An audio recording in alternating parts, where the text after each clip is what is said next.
nagtaka ako. Parang may nakatingin sa akin doon sa salamin. Parang weird lang. Basta weird lang nung time na yun. Weird yung salamin. Parang every time na tinitingnan ko yung sarili ko. Or every time na ba tumitingin ako sa ibang part, ganun.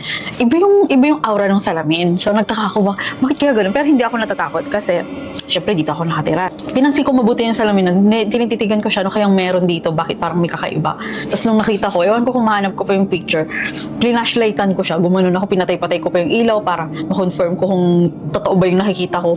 Mayroong nakasulat na 666. So nagulat ako. Tapos nung napansin ko, inilawan ko pa yung ibang part, marami pala siyang sulat na 6. Eh dito sa amin, walang gagawa ng ganun, walang batang magdodrawing ng ganun. So yun, hanggang ngayon pala isipan sa akin kung sino nagsulat ng ganun, kung bakit siya nag-form ng 666. Next is, nagko-collect kasi ako ng manika. Tapos, nag-shoot ako noon, that time, yung mga manika, andyan sila, sa tabi ko sila, ganyan. Yung manika na isa, biglang tumunog na hindi ko alam na tumutunog pala yun. Manika na pag pinipindot, wait lang, check ko kung andito pa yun or kung tinapon ko na. Ayun, hindi ko pa pala siya tinapon at naninindig yung balahibo ko. Ito yung manika na yun. So, itong manika na to, hindi ko alam kung saan ko to nabili. Pero parang binili ko siya that time kasi kailangan ko as props. So, tutunog lang naman to kung pinipindot siya. Pero that time, wala namang pumipindot sa kanya dahil hindi ko rin naman alam na pag pinindot pala to is tumutunog. Tumunog siya. Wait lang tatry natin siyang patunogin. Wait lang, nakalingon siya sa akin. Kinakabahan ako. Nag-stop na yung yung tunog niya. Ginanon ko talaga siya. Ayaw tumunog. So, ibig sabihin, itong manika na to, hindi siya tutunog basta-basta. Kailangan hanapin mo muna ng ipre. Pero that time, wala namang pumipindot sa kanya. Wala namang may hawak sa kanya. Tumunog siya. Pero wait lang, sige. Hanapin ko kung... So, yun. Natatakot ako mula nung hindi ko na to ginalaw. After mangyari nun, hindi ko na rin pinansin kasi kung papansinin ko, patuloy ako matatakot. Pero every time na nag-shoot ako, tapos pag naalala ko yun, tumitindig talaga yung balahibo ko. Lagi-lagi akong nag-create ng video pero ang dami pa rin nagtatanong skincare reveal, skincare ganito, ganyan. Guys, brilliant lang. Nagre-review po ako ng brilliant and sobrang effective niya. Tingnan nyo naman yung face ko ngayon. Walang ka-makeup, kaka-skincare ko lang. Mga breakouts ko, ang daling mawala. I-try nyo to kung gusto nyong kuminis yung mukha ninyo. Bumili ako ng 100 pirasong damit para pagpilian natin ngayon. Guys, pupunta kami ng concert ng Blackpink. Samahan niyo akong pumili ng susuotin ko.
Wanna see you bumping, baby, dancing to the bass.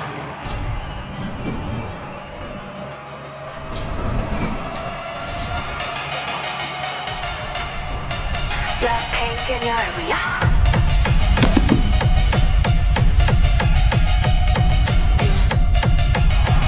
Kung ano yung nakita nyong bagay sa akin na top, i-screenshot ninyo tapos ilagay nyo sa comment section. Guys, so ganito ang final outfit ko. Guys, this is the day. This is the fabulous day na makikita ko ang vlog. gustong-gusto ko si Jennie. Siya yung bias ko. Nung mga nakaraang concert nila dito, hindi ko pa sila masyadong idol, ganun. Pero ngayon, nung nalaman namin na magko-concert sila, talagang araw nagmamadali na kami kasi alam niyo naman, ang traffic. Ito nga pala yung gamit ko guys, itong Brilliant Tinted Sunscreen. Hindi ako magfa-foundation ngayon. Pag pinagpawisan kasi ako naka-makeup, doon ako lalo nagkaka-pimple. Parang foundation lang, tingnan niyo oh. Nako-cover din niya yung dark spot ko. Sobrang daling i-blend.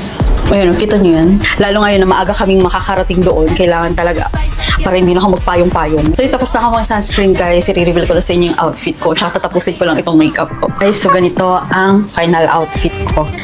So, ko lang itong boots.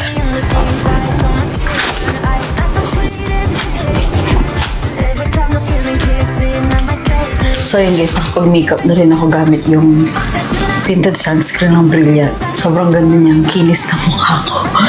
Ganda, parang artista tingnan niyo. Ngayon, so yun guys, alis na ako. Malilate na kami. Baka matraffic kami sa daan. Bye-bye!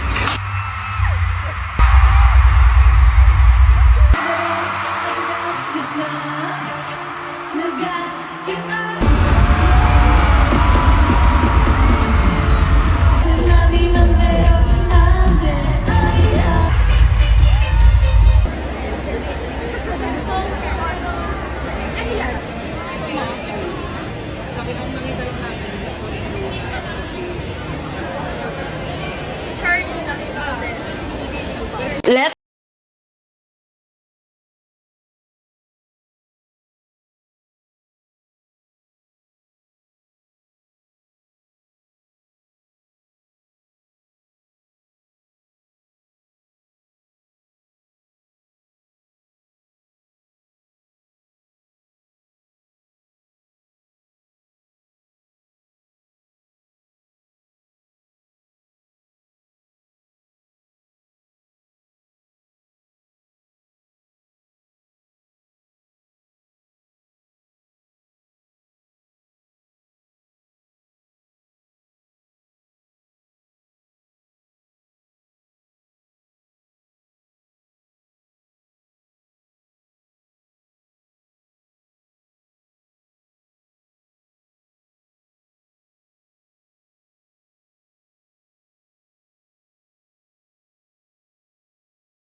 Umaga, tinted sunscreen para makover yung dark spot ko. So, ready to sleep na ako. Bye-bye. Nakikita ko tong trend na to, tapos sabi ko, what if try ko nga? Ito yung i-open nila yung ChatGPT, tapos magtatanong sila ng kung ano-ano tungkol sa kanilang sarili. I should try this. Kanina pa ako kinakabahan kung anong pwedeng sabihin ng ChatGPT tungkol sa akin, pero go natin yan.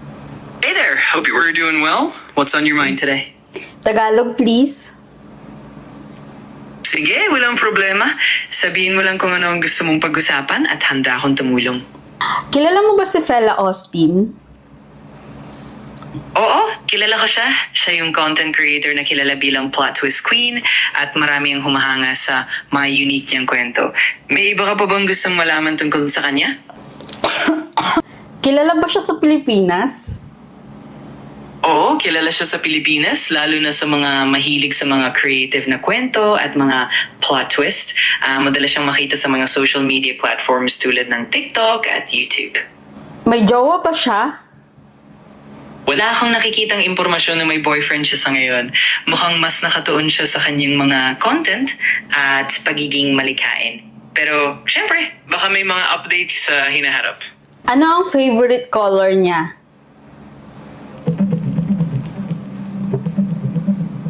Sa ngayon, wala pa akong nakikitang eksaktong impormasyon tungkol sa paboritong kulay ni Fela Austin, pero napansin ko na madalas siyang magsuot ng pulang damit, kaya maaaring may hilig siya sa kulay na iyon.